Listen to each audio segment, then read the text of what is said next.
Their origins have long been forgotten, yet everybody wears them. Trousers. They enclose your hips, butt, thighs, and knees. Forked leg dress, one piece. But who invented trousers? When and where? One might think they always existed, at least for as long as humans roamed the colder regions of this world. The invention of the trousers.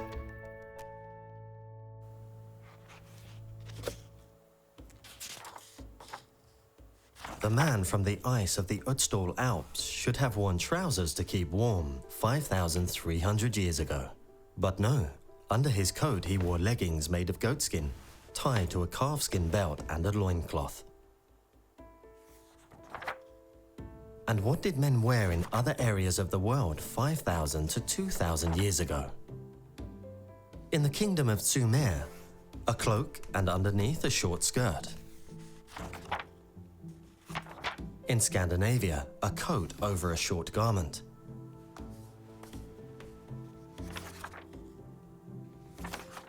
In Greece, a fringed skirt.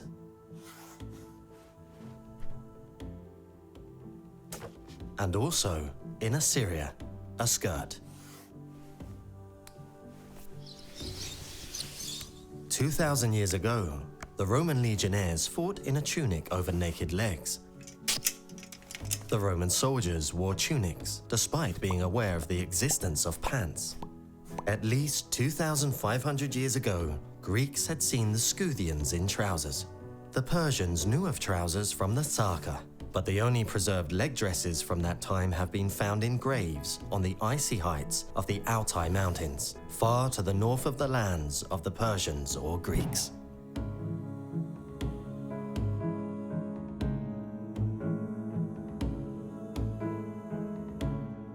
If not for ice, salt, or being waterlogged, the quick decay of clothing and textiles in human burials will leave only bones.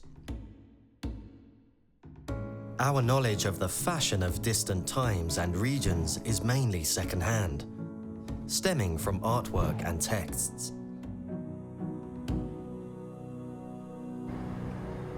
There is, however, one exceptional circumstance that has fostered the survival of ancient textiles. In Eastern Central Asia, in the Tarim Basin, the extremely dry climate has preserved garments and equipment for thousands of years. In 2003, excavations began at the Yanghai site. What was discovered when unearthing the graves was impressive because so much organic material was preserved due to aridity. This man still had his complete outfit and his equipment beside him. He held a whip handle in his right hand, and next to his head the bridles of a horse hung from a wooden peg. Apparently, the Tuathan man belonged, like the Altaians, Scythians, and Sarka, to the North Asian horse-riding peoples of roughly 2,500 years ago.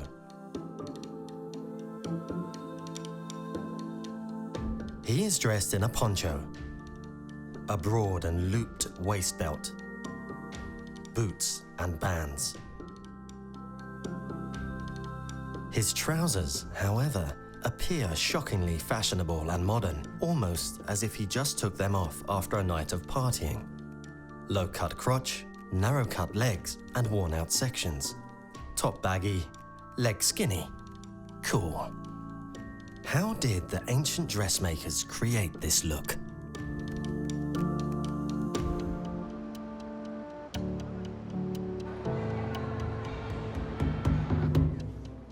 Objects do not readily reveal the knowledge that their creator possessed.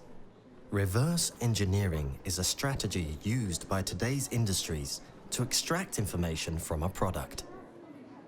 Analysts examine its structure and functionality, then draw and reproduce it as a full-scale copy. Archaeologists try to do the same with ancient products. However, these scholars are confronted with an almost insurmountable obstacle, which is unique to archaeological finds.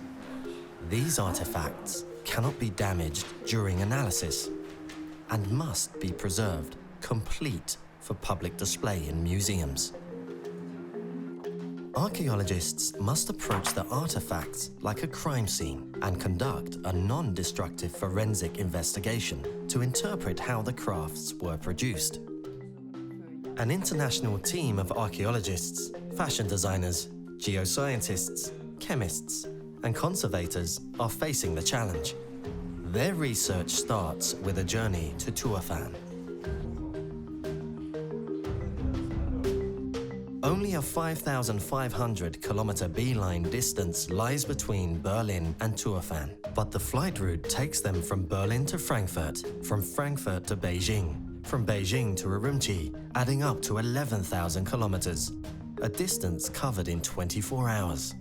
Travel continues by car for another 200 kilometers, from Urumqi to Tuafan, passing the eastern spurs of the Heavenly Mountains, in Chinese called Tian Shan.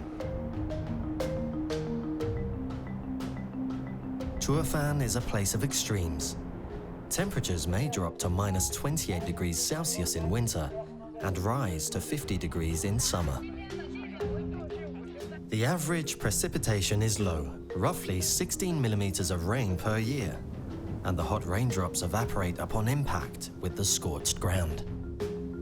For over 1,000 years, people were buried in this gravel desert. Here, Chinese archaeologists discovered the Tuafan man. In 2003, we began to dig in Yanghai and numbered the graves consecutively, M1, M2, and so on. This grave here was one of the first we found. M1, M2 这样。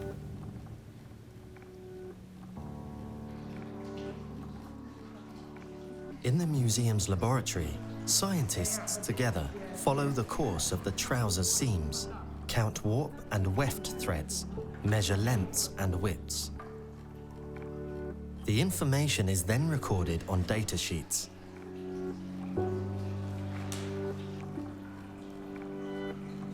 Under the microscope, they see that the yarn consists of wool fibers from sheep. All archaeological research starts with the question of the age of the discovery. How old is the yarn? Or, when were the trousers tailored? Elapsed time can be measured in the lab, for example, using the radiocarbon dating method. But will the tiny sample suffice for measurement? It is really a minuscule sample. It should contain at least 1 milligram of carbon to ensure a credible age determination. Now, we need to ask our colleague first whether or not this will be enough. Kollege fragen, ob das reicht oder nicht. The carbon isotope dating takes about 3 months. This means waiting. The trousers were made from sheep's wool. Like all living creatures, sheep take up the radioactive carbon isotope C14 from their environment and store it in their bodies. Living organisms replace the decaying C14. The wool fibers that have been sheared off are no longer part of the animal's life cycle. The C14 isotopes start to decay and their abundance decreases over time. After about 5,700 years, only half of the isotopes are still present. Because this decay law is consistent, physicists can measure how much C14 is left in the wool and calculate when it was sheared off the sheep. Radiocarbon dating cannot provide an exact year, but the time range can be narrowed down to a 50 to 100-year margin. The dating was successful, but the results surprised the team. The Tuafan trousers were manufactured between 3,100 and 2,900 years ago. If this is true, then the trousers would be hundreds of years older than any other trousers previously known from the North Asian horse-riding peoples. To be certain, this dating must be confirmed by corroborating the date with radiocarbon dates from the poncho and boot bands. They should more or less be the same age. Indeed, they are. All of the Tuafan man's clothes are about 3,000 years old. As the shock of this discovery sets in, The team becomes aware of the fact that they are not simply working on the oldest trousers in the Tarim Basin, but they have discovered the oldest known trousers in the world. The scientists advance into an unexplored area of clothing and fashion history. The impressive antiquity was only the first discovery. Many more will follow. With these trousers, nothing is as they expected it to be. Archaeological finds of garments normally are presented lying flat on a display table or in a showcase when shown in exhibitions. Thereby, they lose their three-dimensionality and are no longer understandable in their original form. Only fashion designers have the imagination and skills to envision clothing three-dimensionally, specifically how the designs will function on a dynamic body in motion. This is precisely what we aim to accomplish from the beginning of this project. Normally, fashion designers do not belong on an archaeological team, but when garments are found that are so complex and complete, you certainly need them as allies. Ulrike Beck is a fashion designer, but most importantly, a specialist on the construction of clothing. She immediately recognizes that the Turfen trousers have an entirely different design than modern ones. Only after systematic calculation and repeated revision of the measured data by test models, she succeeds in defining number, shape, and size of the parts. However, these were just calculations on paper. Whether her theoretical reconstruction actually works on the body, Ulrike had to test with a full-scale model first made from neutral nettle cloth. This was the only way to determine how the parts were actually sewn together. The most elaborate part was the crotch piece and the way it was applied.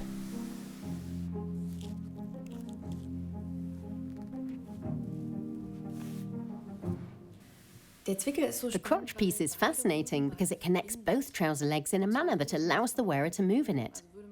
If you just sew up the legs, you might be able to put on the trousers, but there's no way you could walk freely. That means the crotch piece is absolutely necessary to move in them.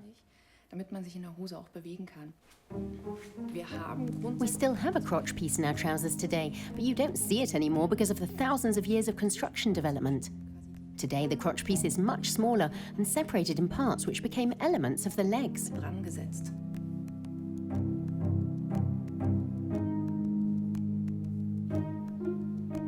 The most exciting moment was when our test person put on the model for the first time. At first sight, it was great. While sitting, the model worked better, much better than we thought. But while walking, it was worse than we anticipated. This was because there is too much fabric between the legs.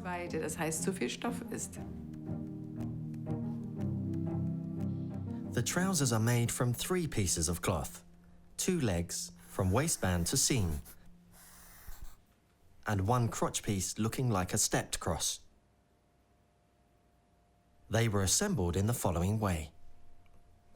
First, the legs were folded vertically so that the folds, slits, and strings were facing outwards. Each leg was closed with a seam along the inside, from the hem to the height of the crotch, to create tubes. The leg pieces were sewn together at the waist, front and back, and spread out to the sides. The folded crotch piece closed the opening completely. Along the edges, it was stitched tightly onto the leg pieces to close the one-piece leg dress. When the pant legs lie parallel, the crotch piece folds so that its actual width can't be recognized.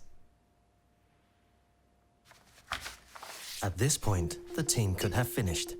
The results would have served for the final report and publication. But there was one more detail that troubled them. There was one observation we could not explain.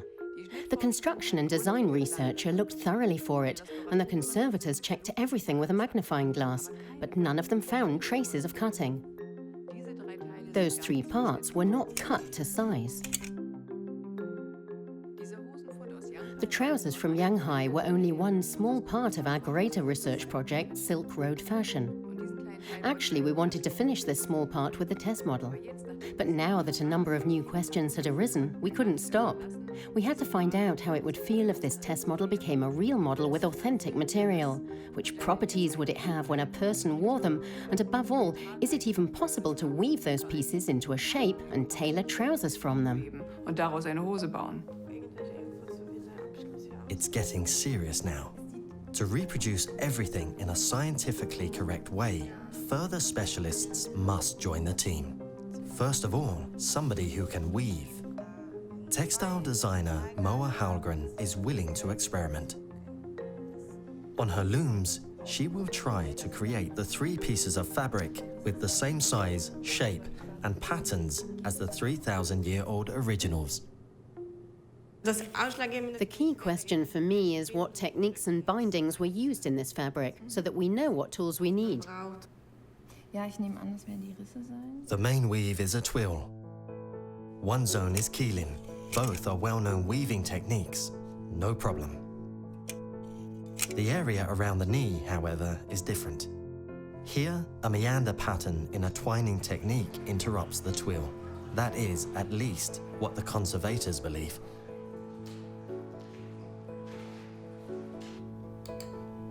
Irina Yolkina, architect, archaeologist, and textile researcher from Moscow, produces technical drawings from freehand sketches and photographs as templates for the weaver.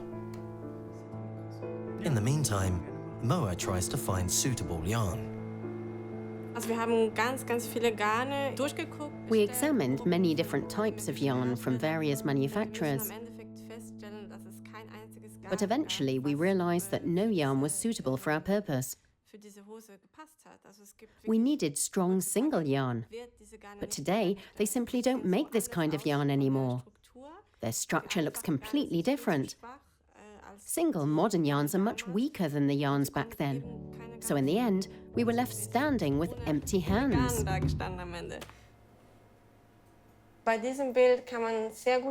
On this picture, you can see that industrial yarn is made from very loosely spun threads. Only by twining 2 single threads is some kind of stability obtained.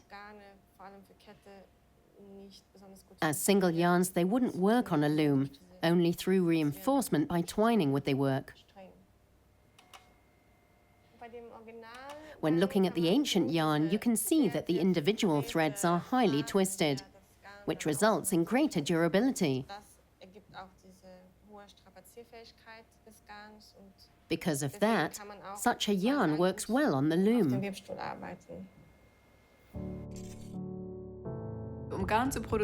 To produce yarn, you first need raw wool. This means now we even had to procure raw wool. Originally, we couldn't imagine that we would have to go back in the construction process as far as the source of the material. So we set out in search of sheep and for shearers who could take off their winter coats. All those questions about sheep and wool quality were completely new to us. Luckily, the colleagues from the Leibniz Institute for Zoo and Wildlife Research led us on the right path quickly. Here we see yarn from the trousers. It consists of fine wool from a sheep. The undercoat of a sheep constitutes the actual wool that most wild sheep lack. Their coat mainly consists of the much stronger and thicker guard hair. Wool-bearing sheep descend from a wild sheep species called mouflon, which was distributed from Turkey to southern Iran about 10,000 years ago. It was domesticated in the region of modern Anatolia. The first woolly varieties of sheep are known to date to roughly 5,000 years ago, again in the Near East. This new wool-producing sheep variety then spread over all of Eurasia by 4,000 years ago. From that time period, archaeologists have found their remains in Europe and also for the first time in China. However, when we say that woolly sheep were in China around that time and provided the yarn, we shouldn't imagine them looking like our fluffy white merino sheep so popular today, but instead like sheep with more coarse wool, for example like Scudder or Pomeranian sheep breeds in Europe since medieval time.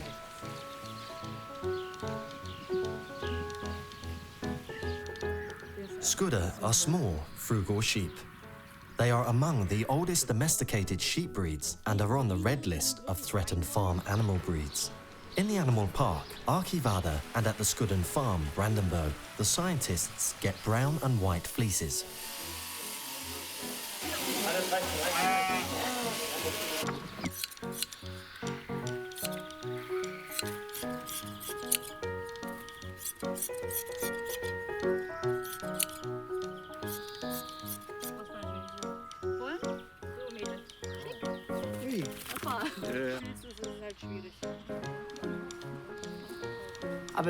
But to produce yarn from the fleeces didn't go quite as smoothly as we'd hoped.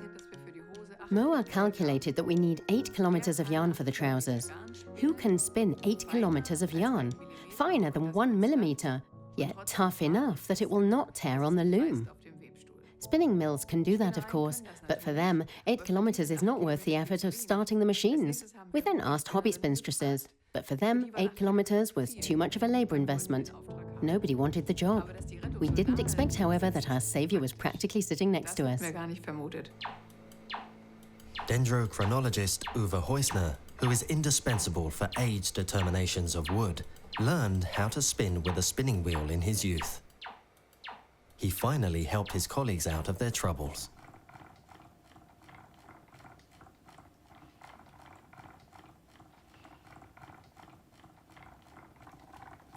The wool is just as it comes from the sheep.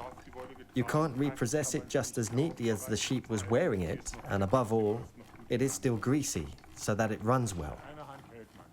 With one hand, you hold the dirty side and pull out to the clean side. Now you make, with as much skill as possible, a long and even thread. It's actually only a matter of patience. Each sheep is different and has specific qualities in its wool. Buck wool is more coarse and longer, especially among Scudder. Mother sheep have much finer and softer wool. You feel it. In the past, threads were spun harder. Especially for weaving, you need more closed threads that have a higher tear resistance and strength. Durability increases and the thread becomes tougher and more abrasion-proof.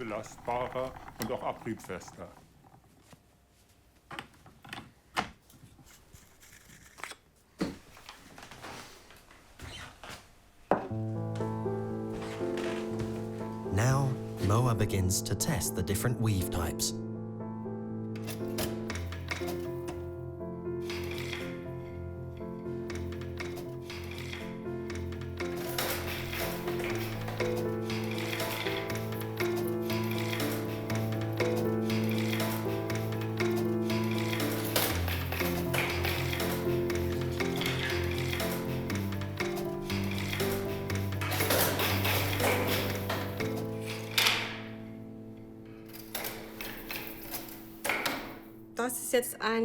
This is one of the first samples I wove with the yarn from Uwe.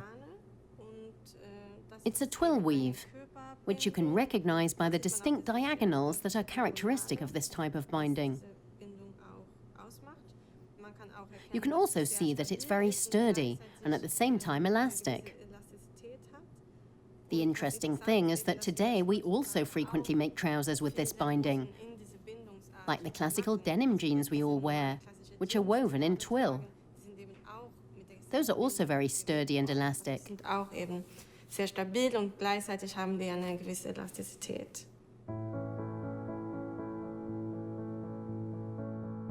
In this twill weave, the pattern repeat, the smallest element creating the pattern, consists of 4 warp and 4 weft threads. To make it, 4 header rods are used to lift 4 different groups of warp threads. By lifting the header rod, a so-called shed opens. Through this shed, the weft thread runs from one side to the other. The weft thread covers the warp threads, which are not raised, and remain below those pulled up by the header rod.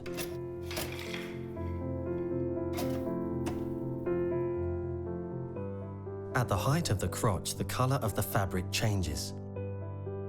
The weaver 3,000 years ago could have simply used a white weft thread instead of a brown.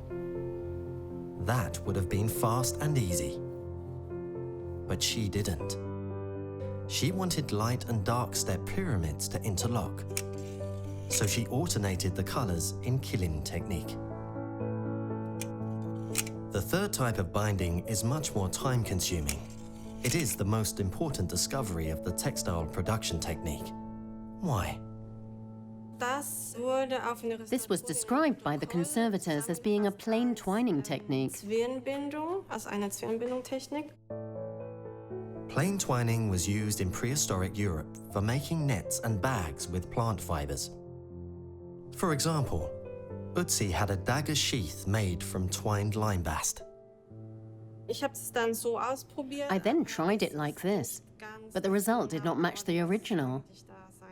It can't be plain twining, but instead some kind of improved form. Looking at the original, you see that the pattern on the front side of the fabric also occurs on the reverse. And my first sample shows a completely different picture on the reverse. I've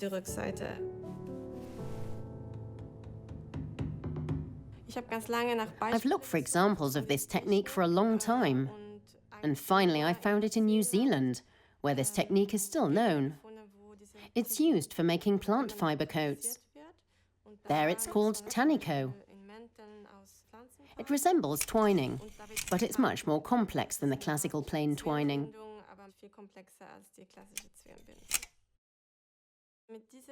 With this special technique, you can create large-scale patterned fabrics without using complicated weaving instruments. In the tanico technique, two different colored threads are used in parallel. One thread forms the pattern. The other runs along the reverse. They do not only twist around the warp threads, but also around each other between every second warp thread. This step fixes the threads on the reverse so that they don't hang loose and the fabric becomes stable. This patterned zone at the knee in tanico technique is special and exciting because it represents a fusion of old and new techniques. Tanico is the old slow twining technique, made using only the hands. But above and below is the new twill weave, made using the devices of the loom.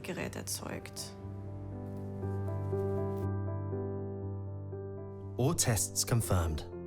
The fabric of the Tuafan trousers combined 4 types of binding techniques: elastic twill, stable tanico, color change in killing, and tear-proof rep weave for the trousers waistband. The clothmaker 3,000 years ago mastered them all and strategically applied them to optimize the look and the fit of the trousers on the body. As in all forensic cases, the central question remains to be answered. Why? What motive did the Tuafan dressmakers have to create trousers? We wanted to answer the question, were the people in Tuafan really the first who had the idea to make trousers? We searched for predecessors, for finds that are older than the Turfan man, and the trousers. In Turfan itself, we couldn't find any older discoveries. The next ones that are older are the finds in Shearer. In the Tarim Basin and in the heart of the Taklamakan Desert lies the cemetery of Shearer. Here, the clothing fashions from the centuries before the Tuafan man are preserved in a huge sand dune. So, is anyone in this cemetery wearing trousers? In fact, there are no trousers in Shearer. Instead, men and women wear skirts made of cords. They were wrapped in woolen blankets or cloaks, soft fleece caps on their heads, and short leather boots on their feet. They didn't have any other garments. The people of Shearer could process wool, and they mastered simple weaving techniques. Besides, they were skilled at braiding techniques. Plain twining with multicolored plant fibers is visible on their pouches.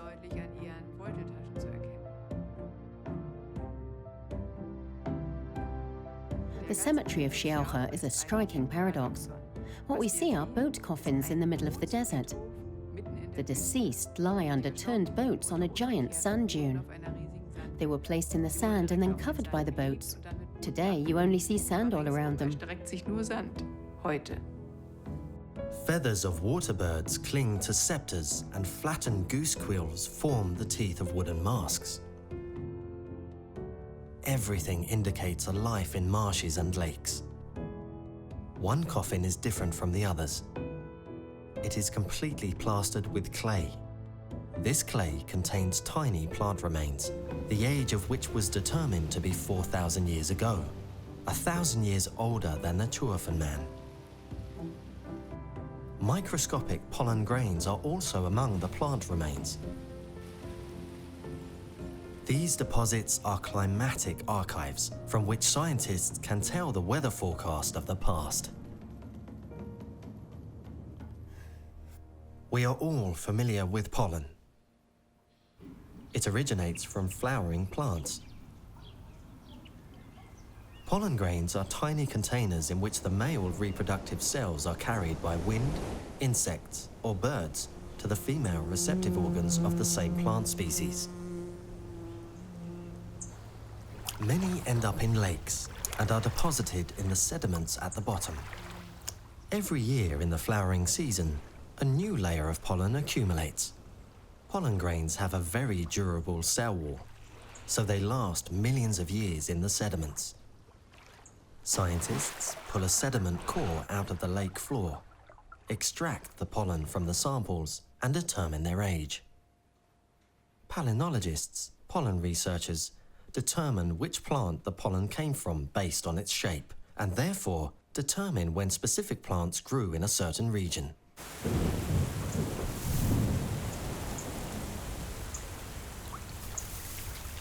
This means, if you understand the pollen data, you know the plants of past times.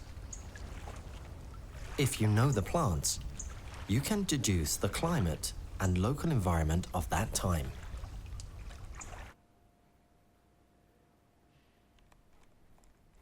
In this 4,000-year-old clay sample, we did not find many pollen grains. The vegetation was not as dense as we know it in Europe. However, we could tell that 50% of the plants were from wet environments, grasses, sedges, and reed, plants that often grow on the shores of lakes and rivers. The other half were typical desert plants, like chenopods, ephedra, and artemisia. What we also found in the clay are tiny shells of seed shrimp. Pollen and seed shrimp together indicate that the sample comes from a nearby river or lake surrounded by desert. The best-known lake in this area is Lobnor, which was fed by the Tarim River and its tributaries. Other climate archives confirm that environmental changes between 4,000 and 3,000 years ago were particularly dramatic. At first, water flows from the mountains into the basin and accumulates in lakes. Along the rivers, the ancient farmers grazed cows and sheep. They grew wheat, barley, and 2 varieties of millet, and they hunted waterfowl. Gradually, meltwater and rains decreased. The desert shoved the inhabitants of the oasis towards the mountains. They were forced to find other habitats and adapt their lifestyle to new environments. There, they likely met people coming from the west with domesticated horses. To cross wide regions with sheep, goats, and horses, still done today, requires strength. Riding makes it easier, but higher mobility has its price. It claims the health of the herders and leaves traces. Traces in the bones of riders. On skeletons of the Tuathan Man's contemporaries from the western end of the Tian Shan Mountains from Kazakhstan, the paleopathologist Yulia Gretsky diagnoses mechanical overload. For example, on this thigh bone of a 1.8-meter tall man. Here we see the attachment site of abductor muscles. This area is relatively smooth, as it should be. But here are tubercular areas and a prominent ridge. In this area, the muscles along the inner side of the thighs are attached, which are the muscles you use when riding, because you have to keep the legs close to the horse. Muscle pull causes the sites where the muscles and bone attach to become reinforced. Bone is built up as the bone reacts to permanent or short but intense pull. More pull causes the build-up of more bone material. Strong arthritis, already at an age between 30 and 50, from the cervical vertebra to the lumbar spine, and fracture of the vertebral bodies. This is the fifth thoracic vertebra, which is strikingly reduced in height compared to the others. We can imagine that during riding and when the rider falls off, the spine is compressed. The upper and the lower vertebrae scrunch the one in the middle. We see those cracks here, but the edges are not sharp, instead they are rounded. The body had time to repair it, meaning the man did survive this injury for a long time. Not all of them were nomads or herders. The Tuathan Depression was a refuge in which farmers could settle down amongst a diversity of people with different economic pursuits. Here was water and space enough for gardens, houses, and temples.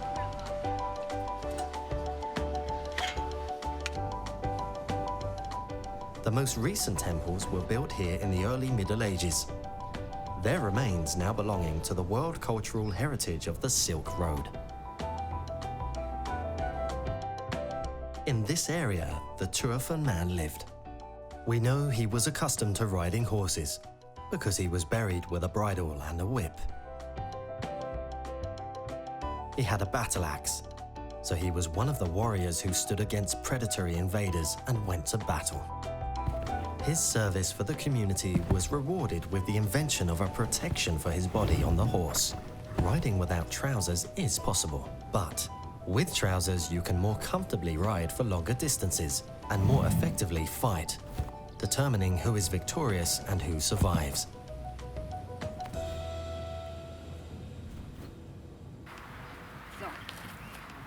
And this is how the trousers were made. First, shear brown and white sheep. From the wool, spin a fine yet strong yarn.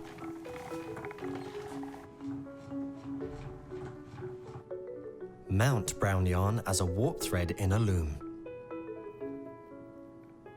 Weave twill with brown weft thread, flexible and sturdy. Alternately, braid the pattern parts, especially at the knee. Impressive and stable. On the belly, change to a white color. At the transition, weave step pyramids in killing technique. Leave side slits during weaving for putting on and taking off the pants. Just add a few centimeters of rep weave as a waistband. When the cloth is removed from the loom, braid the ends of the warp threads. To finish, add cords at the side slits for closing. As a crotch piece and firm seat, weave a stepped cross. Sew the three pieces together with the same brown and white thread. Embellish the seams with plaited strings. Finished. This replica is proof. The trousers were custom made. Without cutting, there is no waste. They achieved 100% material capacity. From the onset, the textile masters did not have a two-dimensional fabric in mind, but three-dimensional trousers. They built it around the body and considered high strain at different parts. Highly durable yarn made the trousers long-lasting. In order to test how the trousers were worn together with the other garments, they have also been reproduced as close to the original as possible. The leather boots, the bands over the boot shafts, poncho and belt. Each piece another research topic, another story.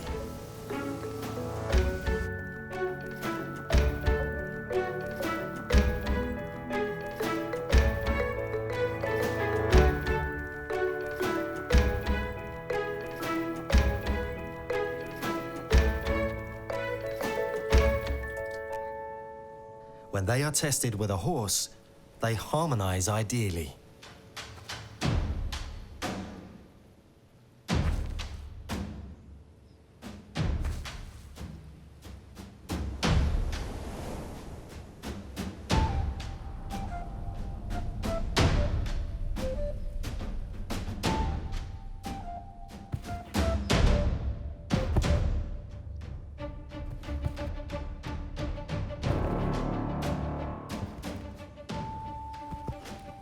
Mounted warriors spread the trousers across Eurasia.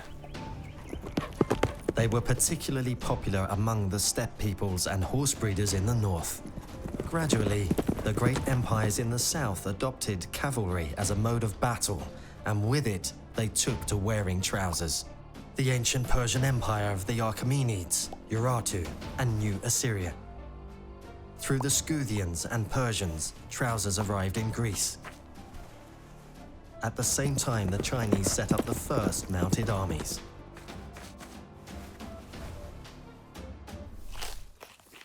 For 2,500 years, Europeans and Asians knew of the fork-leg dress, but they did not get accustomed to it for a long time. Some never did. Clever designs and new materials made the trousers comfortable clothing for all people and occasions.